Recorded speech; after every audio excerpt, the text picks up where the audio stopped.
this episode of the Jazz Rocks podcast, we're joined by the innovative and legendary keyboardist and composer, Jan Hammer. Because it brings the whole new dimension, brings the melody alive. And then basically once I put my hands on Minimoog, that was the end. I knew I found it. We explore his new album and listen to a Hammer classic. In fact, it's all Jan Hammer on this very special edition. Jazz Rocks podcast number 13 starts right now.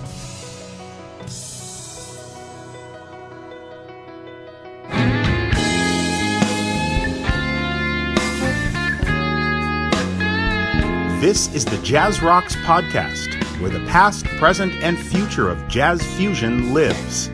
Here are musician and radio personality Tom Alexander and author and musicologist Walter Kolosky. And hello, everyone. It is the Jazz Rocks podcast. We are back for episode number 13. My name is Tom Alexander, and I'm talking to you from Miami. And, of course, my partner on the other side, it is Walter Kolosky from Boston. How's it going, Walter? We're having a very nice summer so far. But I don't care about the weather. I don't care about anything else. All I care about is this show. We have a very special show on tap today for our fans. Yeah, this is a big one. It is. Jan Hammer is our guest today. Amazing. Do you really have to say any more than that? Because he's definitely one of the true innovators of this music we call jazz rock fusion, and just truly an amazing musician, composer, and keyboardist, and one of my all-time heroes. And the event itself is that for the first time in I don't know how many years, I can't even count, Jan Hammer is releasing a new album. It has been a while. We're finally seeing hearing a new album from Jan Hammer. It comes out this month, right, Walter? Yes, it comes out any day, probably a few days after this podcast comes out. The album, by the way, is entitled Seasons Part 1, which right away begs the question. Yeah. When is Seasons Part 2 coming out? Right, so exactly. I know that's going to happen at some point, and I'm very excited about it and very excited to talk about Jan and his importance in this type of music. Now, of course, Jan himself, I know, he disdains all labels, as I think we do in real life, but you have to sort of categorize things in order to get people to tune in or read what you're writing. So we call it jazz rock or progressive music. Yeah. He might call it cinematic music to a certain degree. Right. Whatever you label it, it's music. Music is music. And this man is one of the great musicians of our lifetime. And I know he probably doesn't like hearing that because I think he's at heart he's shy and self-effacing, and I don't know that he can take praise. So we'll have to be gentle when we speak to him when it comes to that. I've had the great pleasure, of course, of knowing Jan for quite a few years because of the Mahavishnu books. Right. And I've seen him perform live several times, and they were always memorable. I did see him in Mahavishnu back in the day. Then years later, I saw him in his last public performance, which was at the Moog Festival in New York City in 2006. That is until 2 years ago, when he also performed live with Jeff Beck. Celebrating Jeff's 50th anniversary in show business. Jan doesn't go out and tour anymore, which is a shame, but he has his reasons. But I will tell you this, when I see him perform, he still gets a kick out of it, as of course does the crowd.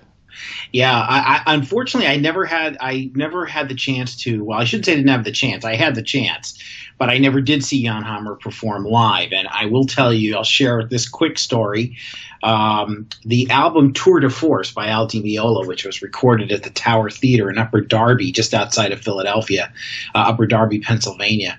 That particular show where they recorded the album was at the Tower Theater. I had tickets. I was actually going with my parents, who I was trying to, really kind of exposed to this kind of music. And actually, they liked Al Di Meola, and I said, "Great, let's go." And of course, Jan Hammer was playing in the band at that time, along with I think Steve Gadd and Anthony Jackson, maybe Mingo Lewis. Anyway, it was an amazing group. And we were on our way to the Tower Theater, tickets in hand, and about halfway there, Mom got a little ill, and we had to turn the car around. And guess what? Missed the show. You missed the show. Missed the show, and found out that later, much to my surprise, that they were recording an album that night, which wound up being the Tour de Force album. So anyway, never saw that was as close as I got to seeing Jan Hammer perform live. But I've certainly listened and learned a lot of music from Jan Hammer, that's for sure. Well, you're a keyboard player and a phenomenal one. I think you would agree with me that he's one of the few keyboard players that you can identify after a couple of seconds. Yeah, just a couple notes will do it, and it's the sound, and of course, and I know that it to some degree maybe he grew tired of this description, but people always, a lot of writers would say he plays synthesizer like it's a guitar. It sounds like a guitar. The choice of notes, the scales, the attack, and the sounds that he would sort of extract from the Moog and everything had a, quote, guitaristic approach. And that, I think, is often that particular sound, as well as later on the sort of sounds that he used in the Miami Vice soundtracks that he would compose for each episode. Those were those two sounds that were unmistakably Jan Hammer. I mean, you just knew it right away. Well, I think that he was experimenting with the newfound ability to bend the notes. Yes. Now, you could always do sort of a blue note and, twist a wet rag as much as you could to get as much as you could out of the blue note, but you couldn't really, bend it like a guitar player could. Right. And of course, there's this unmistakable, at least back at this time, we're talking early 70s, of some Indian music influence. And I know from discussing this with Jan that he was influenced greatly by an Indian classical musician named Balachandar.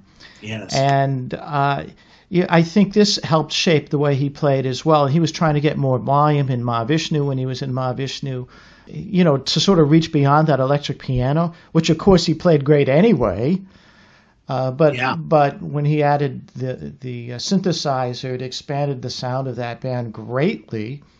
And created one of the sounds that when we think of jazz fusion, jazz rock, progressive music, whatever you want to say, he was part of that. And he was part of that through several different periods.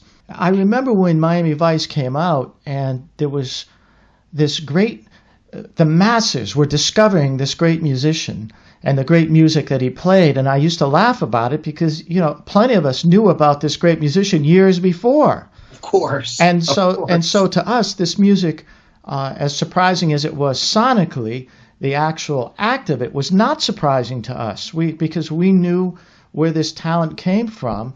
Yeah. We knew where this music was born from.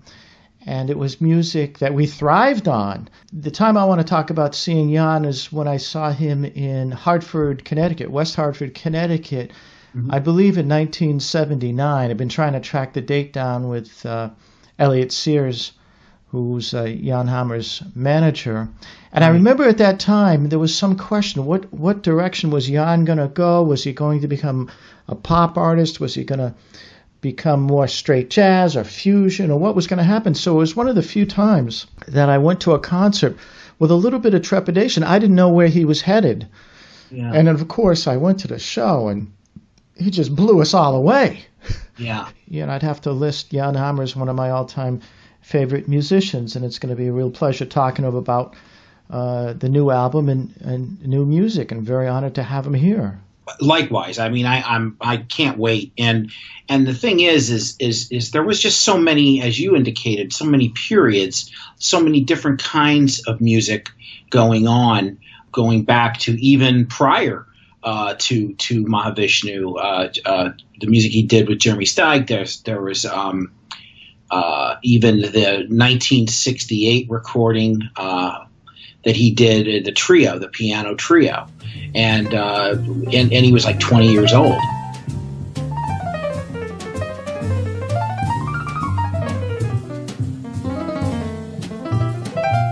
For me personally, the first 7 Days album, which was primarily just Jan and a couple guest musicians, the way he layered these sounds in an era when you did not have the ease that you have today with synthesizers. We're talking 1975, and all the connecting chords to the synths and everything, and trying to layer these sounds. And what he did on that album was just incredible. And of course he fused it with acoustic piano as well. And I just think it's just an amazing sort of almost neoclassical and incorporates European folk music and Indian music. And to me, I still listen to it all the time for inspiration. And in a way, foreshadowed things to come. I mean, this word cinematic, I do think it describes what he does, but it's cinematic. Yeah.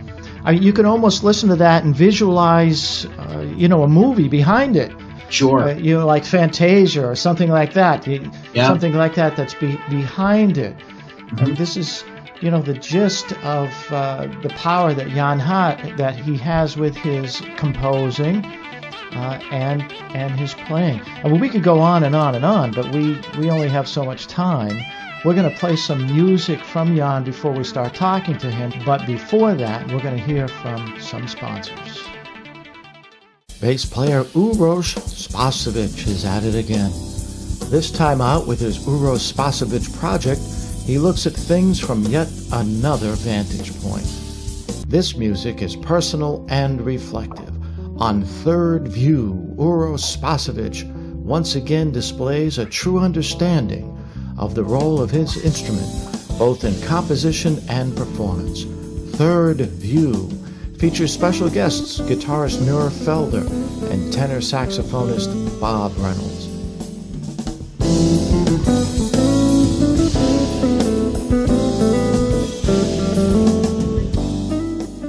The Uroš Spasovic Project, Third View. For more information, visit UROSPASOJEVIC.com. The Third View will have you looking at things differently. Available at Amazon, CD Baby, and iTunes.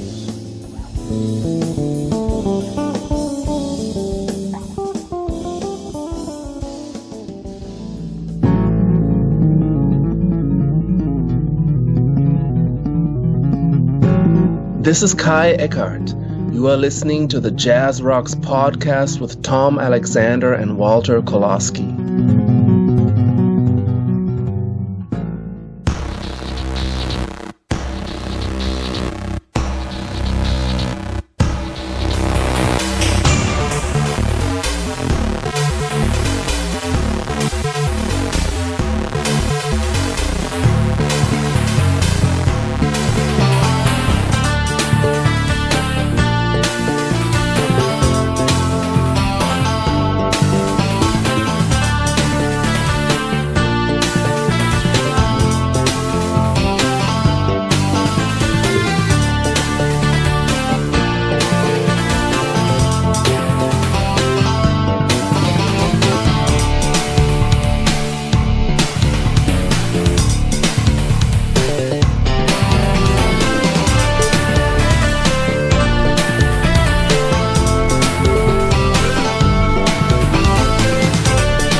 We just heard April from Jan Hammer's new release, Seasons Part 1. What can you say about Jan Hammer? That he was a child prodigy in Czechoslovakia? That his talent was so great that even that communist country allowed him to accept a scholarship to the Berklee College of Music in the United States? That he played keyboards for the legendary Sarah Vaughan? And speaking of legendary, that he was in the greatest jazz rock band of all time, the Mahavishnu Orchestra? That he was part of some of the most commercially and critically successful fusion music ever put forth with Jeff Beck? That he pushed new technologies to the breaking point with his own albums? That he changed television and soundtrack music forever with his brilliant work on Miami Vice? That he embraced the synergies of the video and audio world with Beyond the Mind's Eye? That on whatever keyboard instrument he plays, you can identify him after only a few notes? Well, you get the point.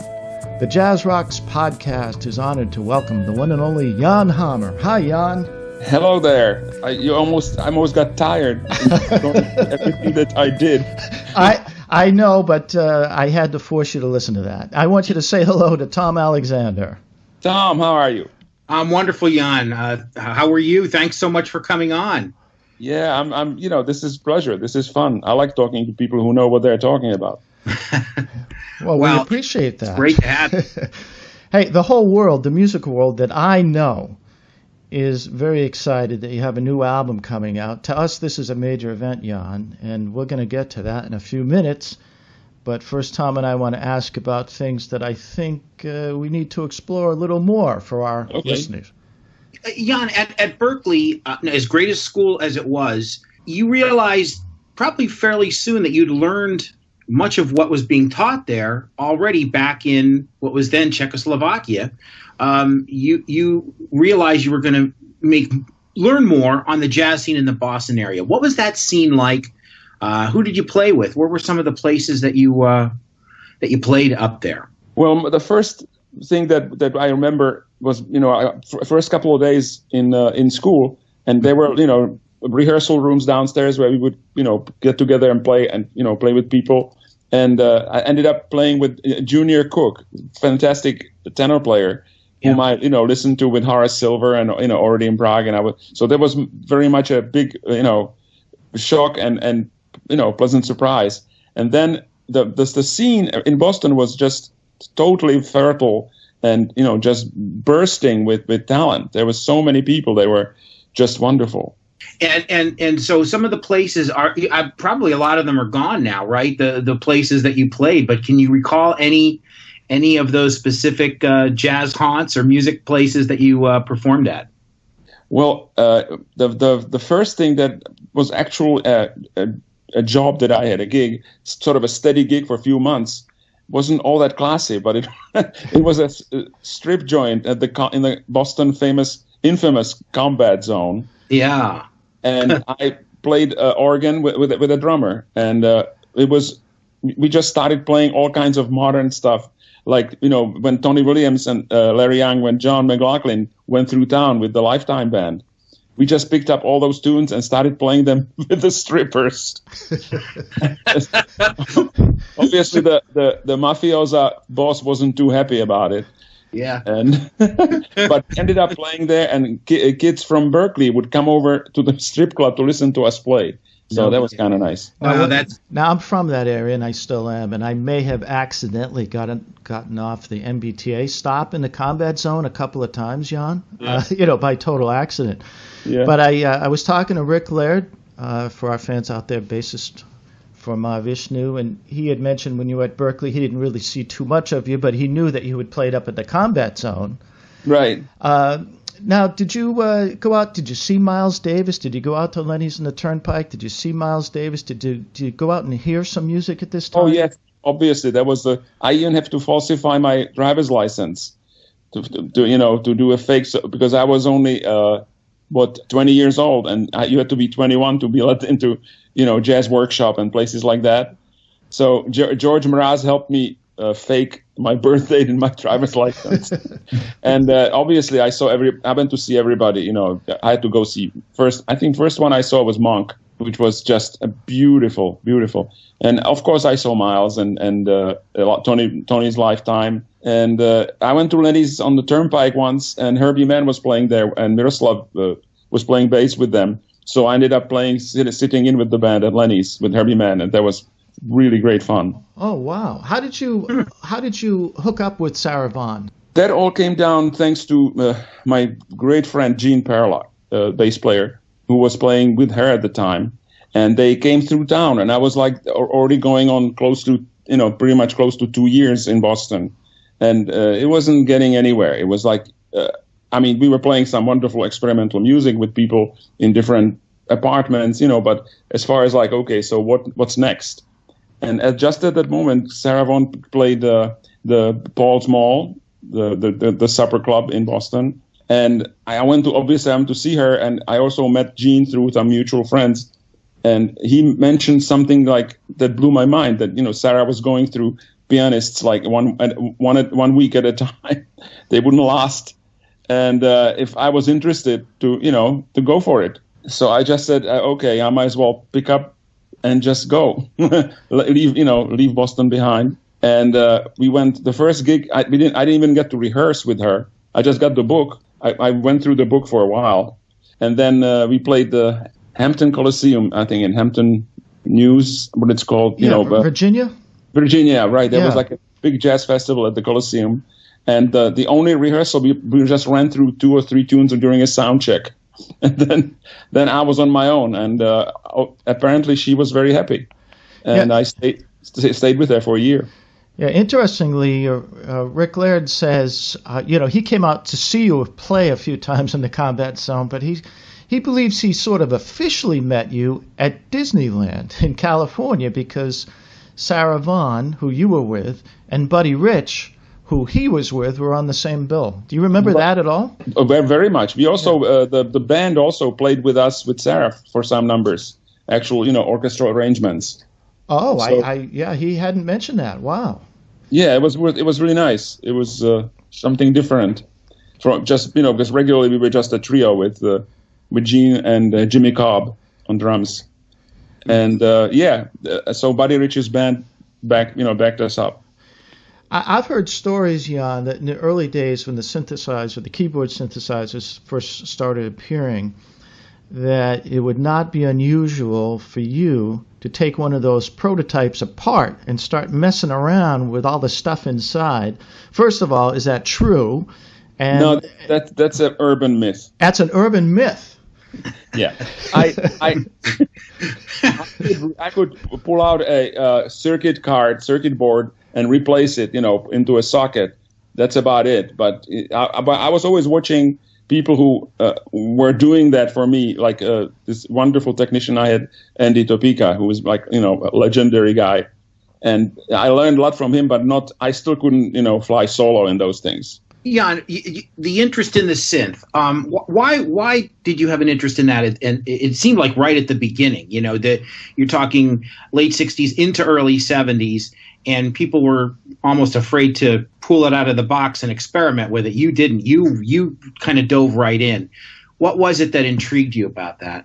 Well, basically, I was trying to mangle the fixed pitch electric piano by any means necessary.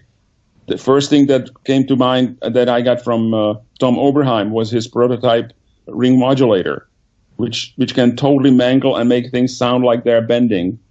Then I also got from Bob Moog, I got a pitch shifter, I think. So there was another thing. We put a pedal to it, and I could play the Rhodes and slightly bend notes because it brings the whole new dimension. Brings the melody alive. And then basically once I put my hands on Minimoog, that was the end. I knew I found it. Yeah, but beyond the pitch bends, obviously there was so much more going on in terms of articulation and attack and different things that you were able to sort of introduce. I think from, that had to be an exciting process at the beginning when it was emerging, sort of just revealing itself to you in real time. Can you talk a little bit about that period and just sort of how you took that on? Well, I would say 100% self-taught on it because I went to Manny's on 48th Street in New York, Yep. My local music store, and said, I want one of these. And I bought one, took one home, put headphones on, and basically had a psychedelic experience. I could not believe what it did to my brain as I started tweaking, and obviously it's not just the pitch bend, it's the expression and the presence that you have. You're like completely in front. There's no filters or anything. I mean, not to make a pun, but there are filters in the Moog. But yeah. You know what I mean? The music, the actual final sound, when it hits the air, is just so present and pure. And it just blew my mind. And I totally felt like I was tripping.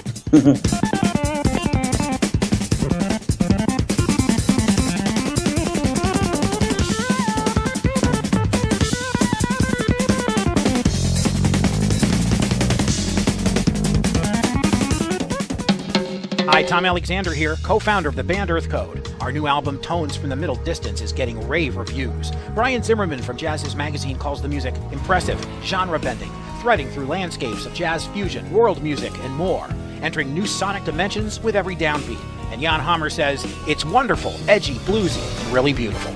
Get Tones from the Middle Distance from Earth Code today on iTunes, Amazon, Google Play, and wherever digital music is sold.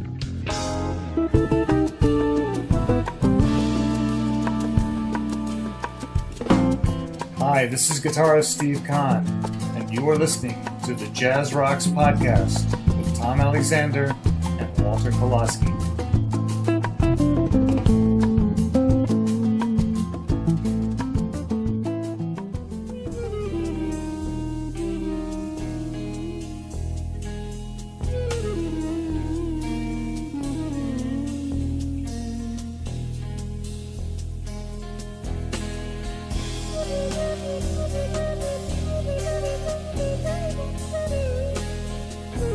And of course, that sound added exponentially to the Mahavishnu Orchestra that you were in at that time, which created this, really identifiable fusion sound that I think lasts until today. Well, basically, we graduated to 3 distinct leads, lead instruments, which was really my aim all along. Because the piano was still sort of. I mean, obviously, I was doing accompaniment and background and chords, but I wanted to go out there and jam, and this made it possible for me to be on equal footing with Jerry and John. And of course, it's become cliche now to talk about how great Mahavishnu was. And I was talking to Tom the other day, and I said, the perfect example, just short and sweet, of how great that band really was to think right now that Jeff Beck, who is one of the greatest musicians on the planet, if you go out and hear him play a gig, he plays compositions by 3 members of that band over 40 years later. He plays Jan Hammer tunes, John McLaughlin tunes, and Billy Cobham tunes. And I don't know what greater testament to the talent, the quality of a band than that can be. Well, I guess we did contribute to the canon, Yeah, most certainly. no doubt about that. Yeah. And the music itself really just blazed so many trails for so many other groups that were, coming up through at that time. Mm-hmm. It was an instant sort of flashpoint for all those other groups that may have been trying something different, and then they hear you guys, and suddenly it's like, this great epiphany. That had to have some level of satisfaction for you as well.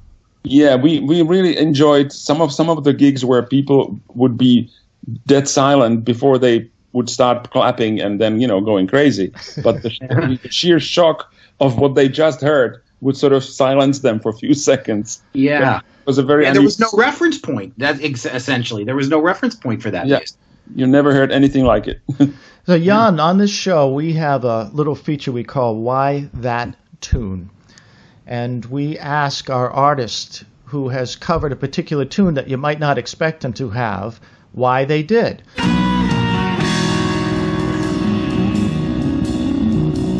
Why that tune?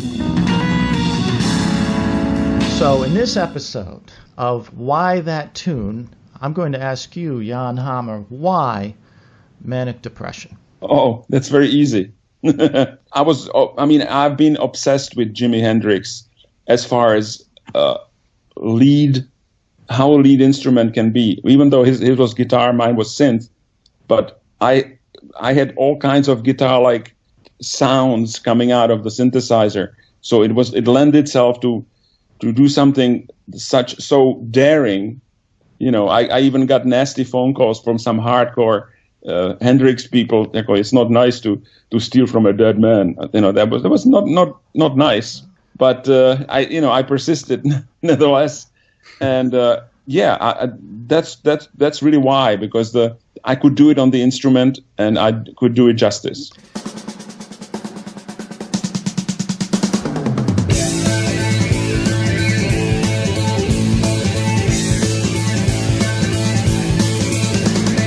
Manic depression is touching my soul.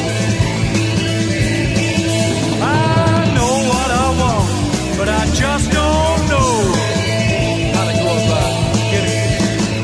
Feeling, sweet feeling, drop from my fingers.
Now, you had met him. Were you with Jeremy Stagg, and you met him or saw him down at the studios in New York?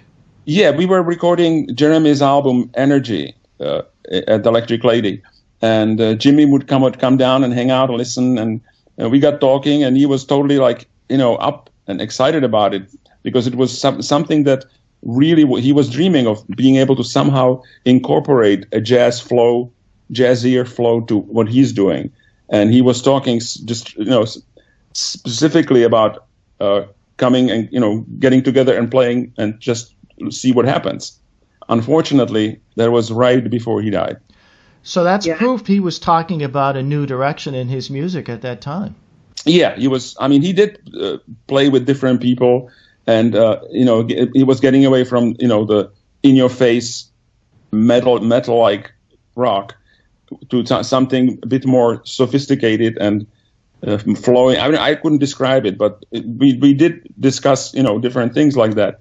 It was just an amazingly unfortunate shock that he passed away. That year. A lot of people comment on that, particularly people who are fans of this particular music, and they say, they almost have no doubt that he would have gone further in that direction, probably, collaborated with the likes of yourself, for example, and other players that, other fusion people who were playing fusion at the time that may have. Do you agree with that? Yeah, I would think there was something that would definitely happen.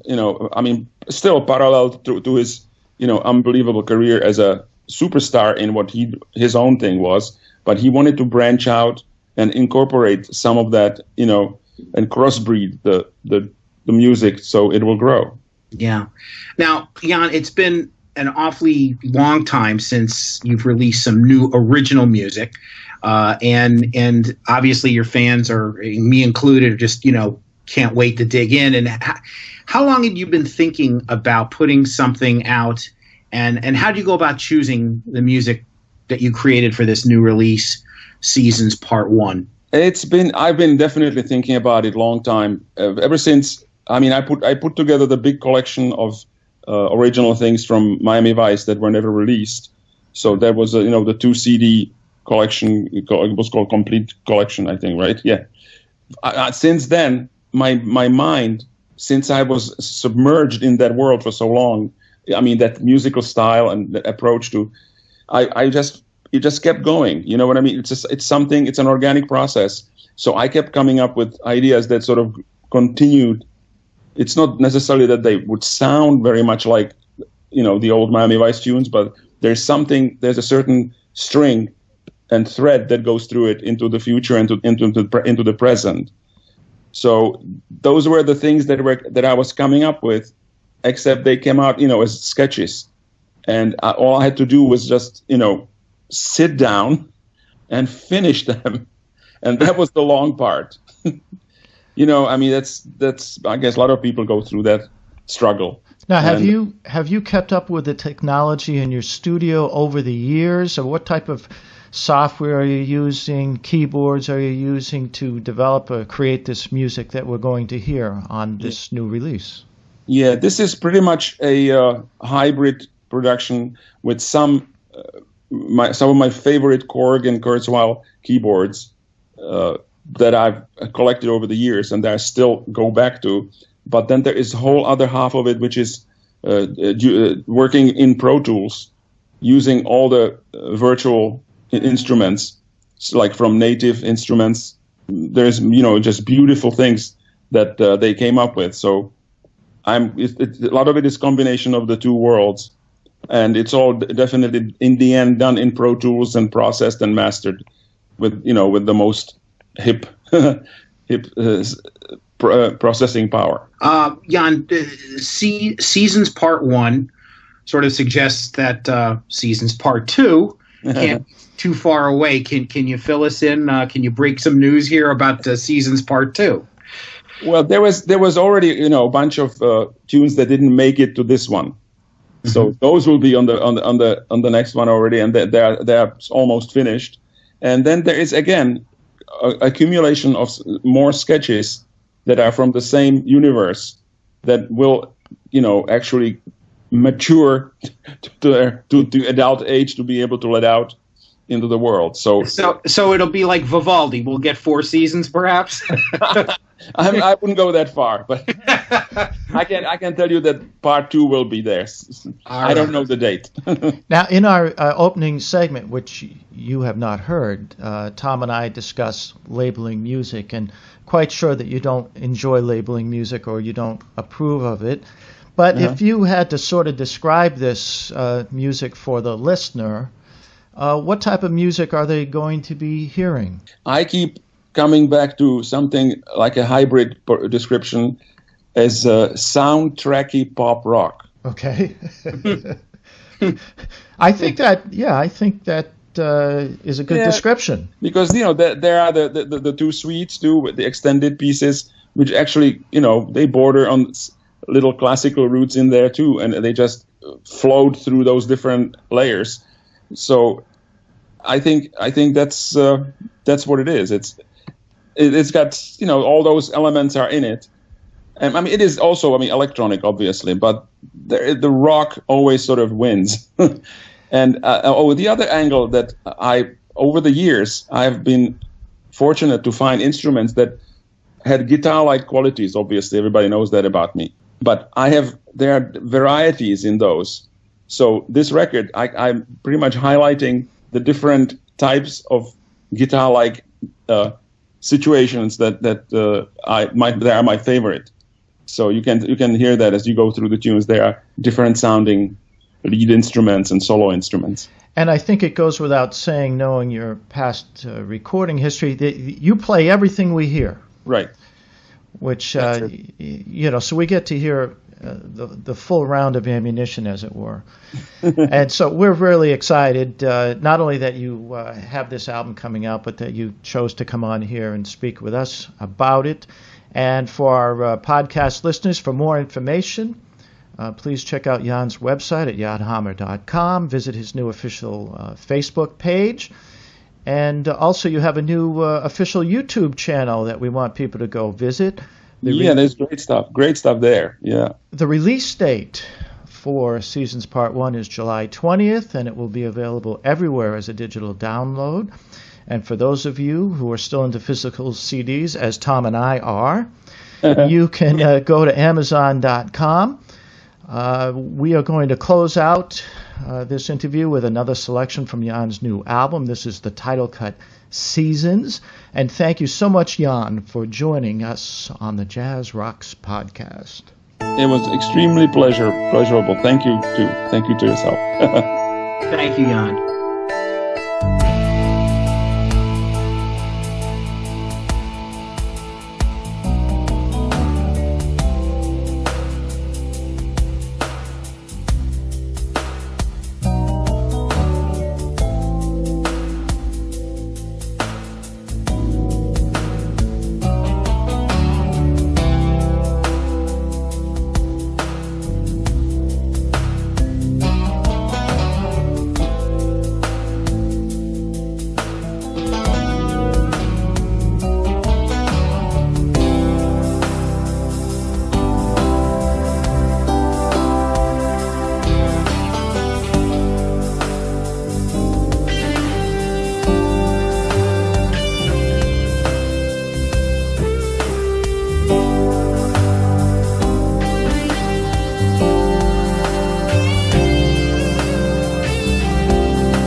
In the annals of jazz rock fusion and contemporary music, there are those few innovators so important to the development of an instrument.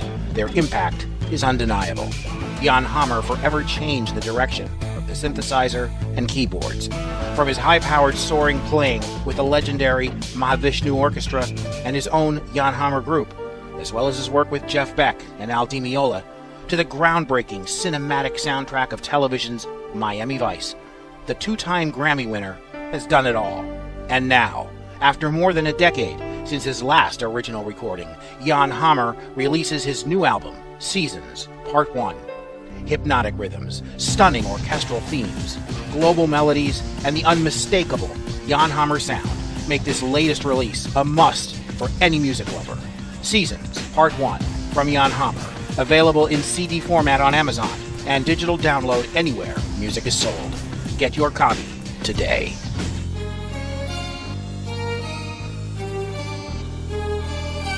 This is Jerry Goodman, and you're listening to the Jazz Rocks podcast with Tom Alexander and Walter Kolosky.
on the Jazz Rocks podcast, and that is the music, of course, of Jan Hammer with the Jan Hammer Group from 1976's Oh Yeah album, and that is the song Red and Orange that you just heard, and just an absolute tour de force of power and outstanding synth playing, right, Walter? That is such a classic. Oh, that is such a classic. And of course, there's another version of the tune, another classic or legendary album, Timeless. Yes. From John Abercrombie with Jan Hammer, Jack DeJohnette, and the late John Abercrombie. Yes, fantastic record as well. And actually, Jan's playing organ on that version, and it's terrific. And actually, a third version with another one with the Jan Hammer Group in the Live in New York album, which is equally as exciting and powerful and thrilling. So he played that tune a few times, and every version reveals something exciting and special, and one of my all-time favorite Jan Hammer tunes. Well, this was a Jan Hammer show. This was. We put the hammer down on this one. Okay. Tom, where are you from? I am from Miami. Walter, where are you from? I'm from Boston. This is the Jazz Rocks podcast. Thank you so much for listening. We'll see you next time. So long, everyone. This has been the Jazz Rocks podcast with Tom Alexander and Walter Kolosky. Tom Alexander is a jazz musician and voiceover artist based in Miami, Florida. Walter Kolosky is a music journalist and historian who lives just outside of Boston. The Jazz Rocks podcast is produced by Alexander Productions. This program was recorded at Studio Alpha in Miami and can be heard on iTunes and SoundCloud. You can follow the Jazz Rocks podcast on Twitter at JazzRocksPC and on Facebook at the Jazz Rock Fusion page. If you wish to advertise on the Jazz Rocks podcast or make any inquiry of Tom or Walter, please email us at info@alexanderproductions.com.